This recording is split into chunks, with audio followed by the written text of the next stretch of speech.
won't teach you this in school, but all the gods of the ancient world were black. From the Nile Valley to Mesopotamia, from India to early Europe, from the Americas to China, divinity had African features. The statues, the sacred texts, the temple paintings, all pointed to one undeniable truth. The earliest gods of human civilization were black. Yet somewhere along the way, this truth was buried, whitewashed, and rewritten. The faces of deities were gradually changed, their histories distorted, their African origins erased. We have found the black complexion, or something relating to it, whenever we have approached the origin of nations, wrote Godfrey Higgins in Anacalypsis. The Alma Mater, the goddess Multimamia, the founders of oracles, the Memnons, or first idols, were always black. Venus, Juno, Jupiter, Apollo, Bacchus, Hercules, Astaroth, Adonis, Horus, Apis, Osiris, Ammon. In short, all the deities were black. The images remain as they were first made in very remote times. To understand this, we have to go back to a time when Africa was the center of the world. Kemet, the land now called Egypt, was the jewel of the ancient world. Its gods were painted black, not simply for symbolism, but because they reflected the people who worshipped them. Osiris, lord of the afterlife, was always depicted with dark skin. The gods of the Egyptians were as black as their priests and their kings, noted European traveller Constantin François Volney in the 18th century. We can see this in their statues and paintings. His observation was backed by others, including the famous scientist and Egyptologist Champollion, who noted the unmistakable African features of the pharaohs and deities. Isis, the great mother goddess, was venerated across Africa and the Mediterranean world. She was the prototype for later representations of the Virgin Mary. Cheikh Anta Diop, the Senegalese scholar, proved through rigorous anthropological and linguistic studies that the civilization of Kemet was black African, not Middle Eastern or European.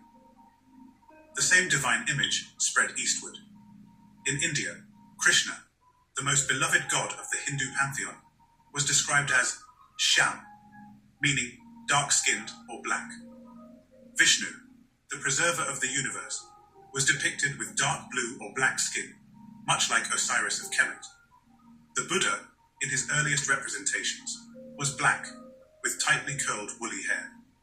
Higgins noted in Anacalypsis that the original Buddha was black, and so were his earliest followers. Even in China, traces of Africa's spiritual legacy remained. The Xia and Shang dynasties, some of China's earliest ruling families, had African origins.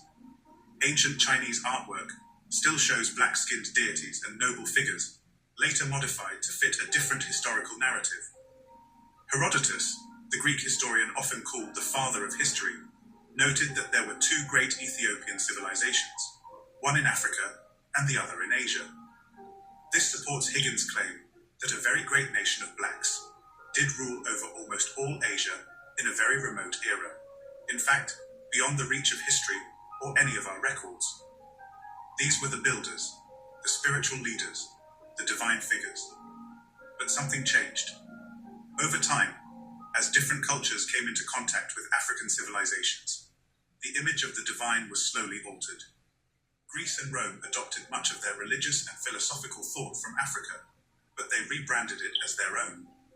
Martin Bernal, in Black Athena, laid out the case for how the Greeks borrowed heavily from Egyptian religious systems, mathematics, and philosophy. Yet by the time European scholars wrote their own versions of history, they downplayed or outright erased these African influences. Plato and Pythagoras studied in Kemet, learning from African priests who had guarded knowledge for thousands of years. Aristotle, often credited as the father of logic, based much of his knowledge on what he had learned from the Egyptian mysteries.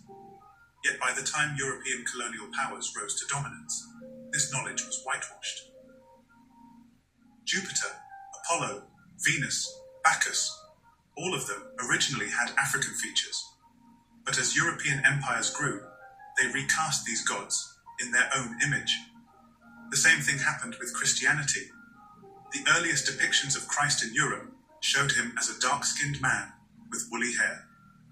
The Black Madonnas, statues and paintings of the Virgin Mary with unmistakably African features, can still be found in churches from Poland to Spain, from France to Italy.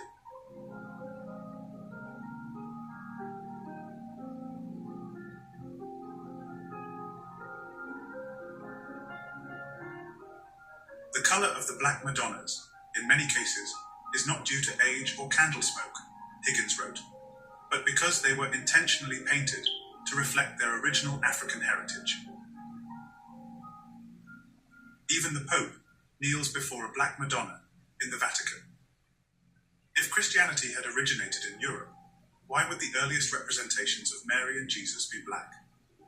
The answer is simple, because the roots of Christianity are African. But colonial expansion brought more than just territorial conquest. It brought spiritual warfare. The erasure of black divinity wasn't accidental, it was intentional.